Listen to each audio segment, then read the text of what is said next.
You're listening to the Cyberwire Network, powered by N2K.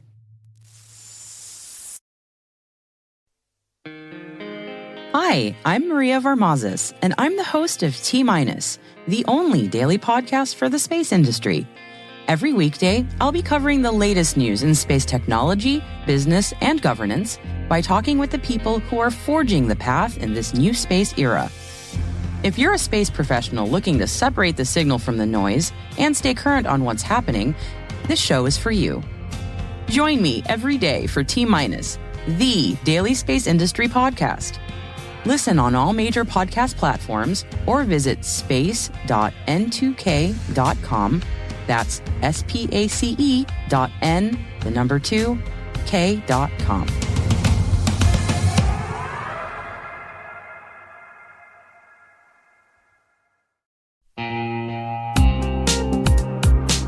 And now, a word from our sponsor, TrueFort.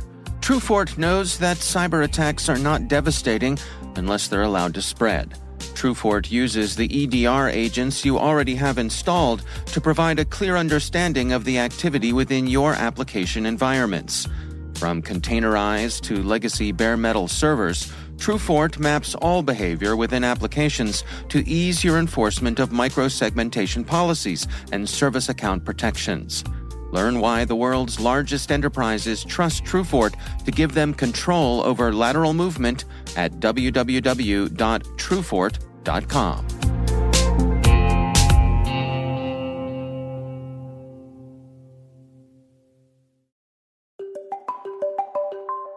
Hello, my name is Maria Varmazis, and I am the host of T-, the only daily space podcast for the space industry.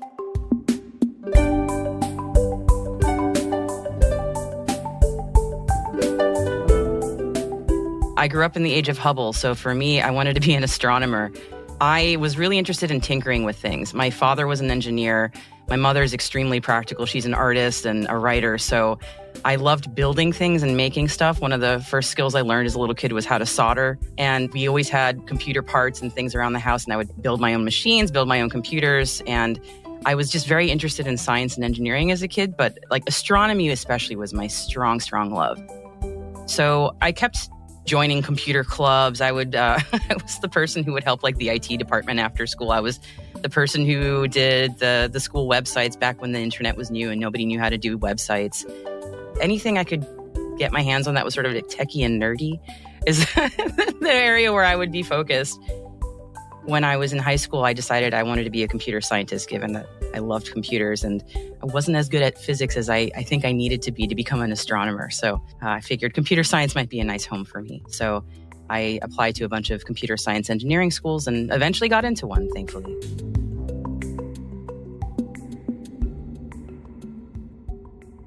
That whole thing about me not being as great at math and science as I needed to be became extremely painful when I was in my engineering school years. So I enjoyed the classes that required me to think about systems, things about logic or how systems worked. But I hated the classes I was taking regarding the career I wanted. So something was very, very wrong. So 2 years of engineering school completed, I realized I needed a major course change and I had no idea what to do. So I dropped out of college. And I took about 9 months with no college at all. I took a data entry job because, again, I was a nerd and it was a job I was good at. I could type fast and I understood how computers worked. And I did a data entry job at a B2B publishing house called Penwell. And I started understanding from that sort of how the publishing industry worked from the inside. I transferred to UMass Amherst, my local state school, and I did the journalism program there in their honors college, and I had a blast. I loved it. It could not have been more different from my first 2 years in school where I was basically constantly miserable. And I graduated summa cum laude from UMass Amherst and in my journalism program and got a minor in Japanese because I just wanted to, for fun. So I'm very glad I changed course, as painful as it was at the time.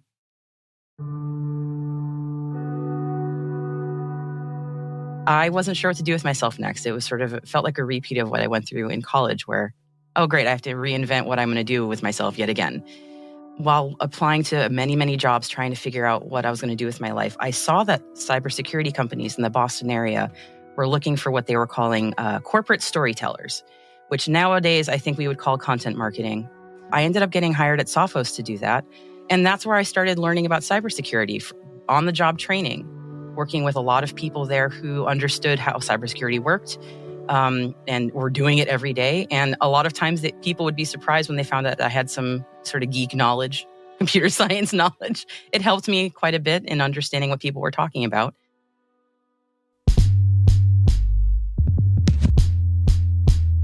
I've always loved space, as we've talked about. And I happened to apply for a program at NASA last year, and they accepted me. I got to be at NASA Goddard. And that was just a great reminder that I really love space. This is something that I've been a nerd about my whole life, even if it's been on background sometimes. As a Trekkie, it's always kind of not been that far in the background. I guess some folks who had been hearing me on some of the podcasts that I've been on, the cybersecurity podcast like Smashing Security, didn't know that I was interested in space. And so it's sort of an opportunity arose. It's totally kismet.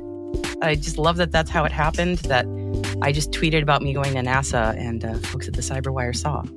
I feel like I just got incredibly lucky on that front, and I'm very, very grateful. Because I never thought I'd get to bring my passion for space to the forefront and make that an evolution in my career. But here I am, and here's T-.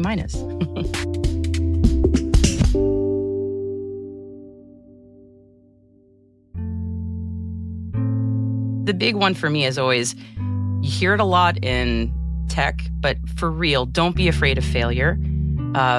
It can hurt a lot. I can attest. It hurts a lot to go through failure. I'm not going to pretend it doesn't. And it is very humbling every time it happens. But no education is ever wasted. I have learned so much every single time I have failed. And everything I have ever done has helped me make a step to something else that's new. I would never pretend that failure isn't painful, but it is an incredible teaching tool. So if you feel like you've had a huge career fail or a really big misstep, you can still pivot from that and you can make that into something. And I have found that when you are honest with people about failures or mistakes that you have made, most people are really understanding and think you just do what you have to do. You have to survive, you have to move forward, and if you have a failure, you have to take the next steps. So that's my big one. And the second thing is that since I've worked so long in communications and sort of the STEM world, a lot of people who work in telling stories or communication, they seem to sort of downplay what they bring to the table, and that they don't think that what they offer is really all that valuable compared to technical skills. And I just want to tell those folks who might be thinking about like communications and cybersecurity or marketing or corp comms in any kind of way, what you do is very valuable. And don't downplay that. If you're a person who is telling those stories, you are working in cybersecurity. You can say that. It's okay. You have permission, and you know a lot more than you think you do. So don't feel like you don't contribute, because you are very valuable.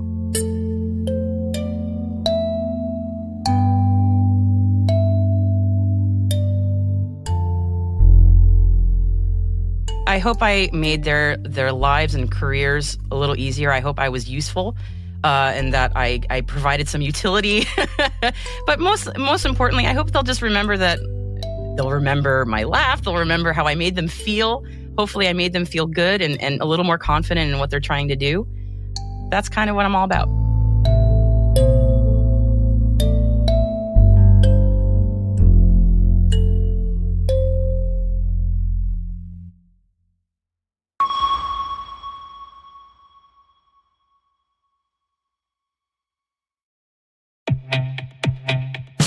CrowdSec's CTI distributes IP reputation intelligence, allowing SOC teams and security analysts to obtain highly curated data on intrusion attempts, origins, and trends. Sourced from a large network of real users from all over the world, operating a large variety of services and apps, CrowdSec's CTI provides actionable data and clear insight into cyber threats, allowing for a faster response as well as resource development and allocation. Find out more at crowdsec.net. Hi, everybody. Dave Bittner here. Our friends at N2K just launched T-, the only daily space podcast. Here's what you can expect from that show. Stay tuned for T-, ready to launch. We are in a new space era. T-minus 20 seconds. Advances in engineering and manufacturing have given us access to the heavens in ways that seemed almost unthinkable not that long ago. Private and public sector cooperation in the space industry is leading to innovation that sometimes feels like it's right out of a page of science fiction.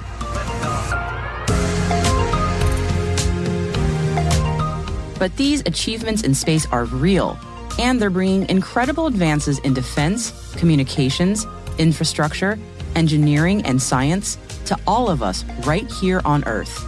And they're happening fast. Join me. I'm Maria Varmazis, and I'm the host of T-minus, the daily space podcast for the space industry. Every day, you'll get the news and analysis you need to stay current on what's happening in space technology, business, and governance. To do that, I'll be talking with the people who are forging the path in this new space era, from industry leaders, technology experts and pioneers, to educators, policymakers, research organizations, and more. If you're a space professional looking to separate the signal from the noise and stay current on what's happening, this show is for you.